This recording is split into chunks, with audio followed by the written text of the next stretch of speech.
Back. Indian governor general की series में आपका स्वागत है। अब तक हम पढ़ चुके थे लॉर्ड हास्टिंग के बारे में, जिन्होंने सर्वोच्चता की नीति को शुरू किया था, पॉलिसी ऑफ पैरामाउंटेंसी की को जो शुरू किया था। आज हम पढ़ेंगे लॉर्ड विलियम बेंटिंक के बारे में, जिनका कार्यकाल 1825 से लेकर 1835 तक रहा। आगे बढ़ने से पहले जिन्होंने जो चैनल पर पहली बार आए हैं वो चैनल को सब्सक्राइब कर लें और वीडियो को लाइक करें और शेयर जरूर करें। तो पढ़ते हैं विलियम बेंटिंक के बारे में। विलियम बेंटिंक का कार्यकाल 1825 से लेकर 1835 तक रहा। इनके कार्यकाल में बहुत सी महत्वपूर्ण घटनाएं हुई। इनमें से एक है कि 1833 का चार्टर्ड एक्ट आया। इस चार्टर्ड एक्ट में बंगाल के गवर्नर जनरल को का जो पद था उसको चेंज कर भारत का गवर्नर जनरल बना दिया गया। तो इस हिसाब से लॉर्ड विलियम बेंटिंक बंगाल के अंतिम गवर्नर जनरल बने और भारत के पहले गवर्नर जनरल बने। चार्टर्ड एक्ट में बताया गया कि भारत का पहला विधि आयोग का गठन किया गया। इसके अध्यक्ष लॉर्ड मैकले होंगे। मैकाले जो होंगे वो बहुत इंपॉर्टेंट सदस्य हैं। ये शिक्षा के संबंधित और दंड संहिता के भी अध्यक्ष आगे जाके बनाए जाएंगे। तो इनका नाम बहुत इंपॉर्टेंट है कि मैकाले क्या थे। ये प्रथम विधि आयोग के अध्यक्ष भी थे। विलियम बेंटिंक के समय में दास प्रथा का अंत हुआ, सती प्रथा का अंत हुआ। वैसे पूर्णतः दास प्रथा का अंत 1843 में लॉर्ड एलिवेरो के नाम पे के समय में होगा, 1843 में।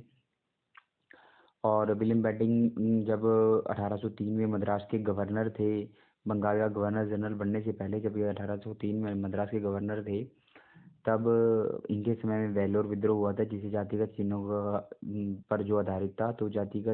तो वेल्लोर विद्रोह किसके समय में हुआ था? विलियम बेंटिंक के समय में हुआ था, 1803 में, जब ये मद्रास के गवर्नर थे। इनके समय में 1830 में अठगी प्रथा का अंत समाप्त किया गया और 1835 में मेडिकल कॉलेज की स्थापना की गई कलकत्ता के अंदर। मैकाले की अनुशंसा, जिसे हम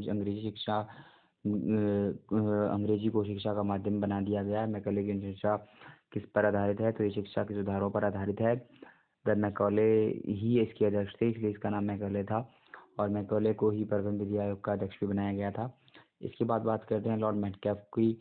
मेटकॉफ के समय में भारत को उनका इम्पोर्टेंट जो काम है वो है भारतीय प्रेस के मुक्तिदाता कहलाए। इसके बाद आ जाते हैं इम्पोर्टेंट जो था भारतीय जो गवर्नर जनरल की सीरीज में गवर्नर जनरल जो आगे आने वाले बने, उनका नाम था लॉर्ड डलहौजी के समय जो कार्यकाल था वो महत्वपूर्ण है। इसके समय यह है एक रूपरेखा तैयार करेगा 1857 की क्रांति की। तथा इस तरह इस समय में जो ब्रिटिश कंपनी का अत्याचार होगा वो चरम सीमा पर हो जाएगा। 1848 से लेकर 1856 का इनका कार्यकाल रहा। इनके समय में एंग्लो सिख युद्ध हुआ जो 1849 में, जिसका परिणाम पंजाब को विलय कर दिया गया ब्रिटिश ईस्ट इंडिया कंपनी के का जो साम्राज्य है, भारतीय अंग्रेज भारत जो ब्रिटिश भारत था उसके अंदर। तथा कोहिनूर हीरा को महाराजा रणजीत सिंह के हाथों से लेकर विक्टोरिया महारानी को पहुंचा दिया गया। तथा 1850 में सिक्किम का विलय कर दिया गया। कहा गया कि हमारे 2 डॉक्टरों के साथ यहाँ पर बदसलूकी की गई है। 1856 में अवध पर कुशासन का आरोप लगाकर वहाँ के नवाब वाजिद अली शाह का जो राज था उसे खत्म कर उसे भी ब्रिटिश ईस्ट इंडिया कंपनी के अधिकार में ले लिया गया। 1852 में एक इनाम कमीशन की स्थापना की गई, जिसका इनाम कमीशन नाम से लगता है कि कोई प्राइज डिस्ट्रीब्यूशन टाइप होगा, लेकिन इसका मतलब ये था कि जो भूमि कर रहित जो भूमियाँ जमीनें हैं, जागीरें हैं, उनका पता लगाया जाए और उनको कंपनी के अधिकार क्षेत्र में ले लिया जाए। तथा 1848 में हड़प की नीति, जिसे हम व्यापगत के सिद्धांत के नाम से भी जानते हैं, जिसमें सीक्वेंस में कई बार क्वेश्चन आ जाता है कि 1848 में और 1849 तथा 1852 और 1854 में किन किन रियासतों को इसमें हड़प लिया गया। तो 48 के अंदर 17 को हड़पा गया। 49 में जैतपुर जो बुंदेलखंड का हिस्सा थी और संबलपुर जो उड़ीसा का हिस्सा थी उसको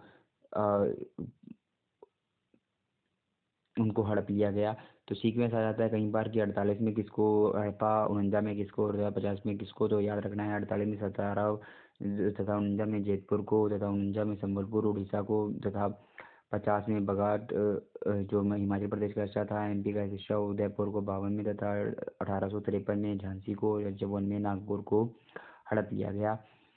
1856 में ही तोपखाने का जो जो कार्यकाल का जो हेडक्वार्टर था, वो तोपखाना मुख्यालय जो था वो कोलकाता से चेंज कर मेरठ में स्थापित कर दिया गया।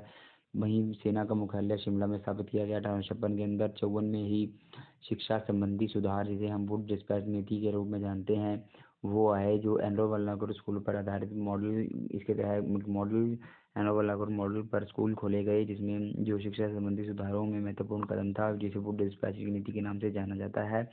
ये 1853 के अंदर 16 अप्रैल 1853 में ही बम्बई से थाने के बीच में 34 किलोमीटर में भारत की पहली रेल सेवा स्टार्ट की गई, जो अंग्रेजों ने अपने फायदे के लिए तथा सामान की ढुलाई के लिए आसान तरीके से हो जाए तथा बिना नुकसान के हो जाए, तो इस तरह से उन्होंने इसको रेल सेवा को स्टार्ट किया भारत में 16 अप्रैल 1853 को बम्बई से थाने के बीच में। 1854 में ही भारतीय पोस्ट ऑफिस एक्ट आया। PWD की शुरुआत की गई, PSD की शुरुआत की गई, पब्लिक सर्विस डिपार्टमेंट की शुरुआत की गई 1854 में। 1853 में ही कलकत्ता व आगरा के अंदर बिजली संचालित भारत की पहली तार सेवा शुरू की गई। बहुत इंपॉर्टेंट है कि तार सेवा कब किसी कार्यकाल में शुरू हुई? डलहौजी जी के कार्यकाल में शुरू हुई।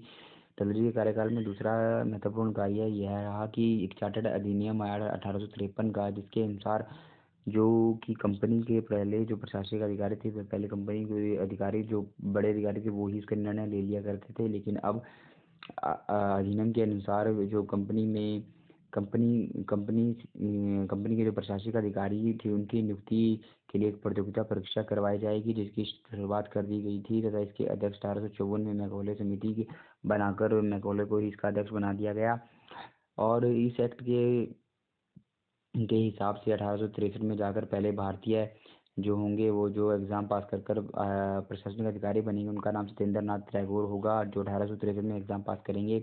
तथा चार्टर्ड एक्ट अधिनियम के अनुसार ही जो गवर्नर जनरल की परिषद में को दो तरह से विभाजित कर दिया गया। इस का जो गवर्नर जनरल की परिषद थी, इसके दो महत्वपूर्ण जो अंग बना दिए गए, एक विधायी व प्रशासनिक कार्यों के लिए इसको अलग अलग कर दिया गया तथा इसमें परिषदों में 6 नए सदस्यों को इंट्रोड्यूस किया गया, जिनको विधान पार्षद कहा गया।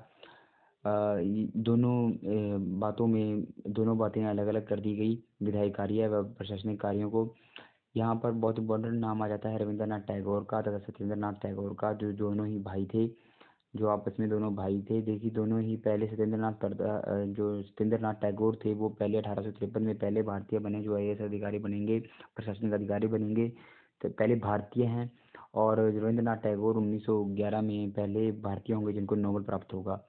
तो इस तरह हमने इस सीरीज में अंदर बहुत इंपॉर्टेंट डलहौजी, विलियम बेंटिंक जैसे गवर्नर जनरल के बारे में पढ़ा। आशा करता हूँ वीडियो आपको पसंद आई होगी। प्लीज़ चैनल को सब्सक्राइब करें और वीडियो को शेयर करें। Thank you.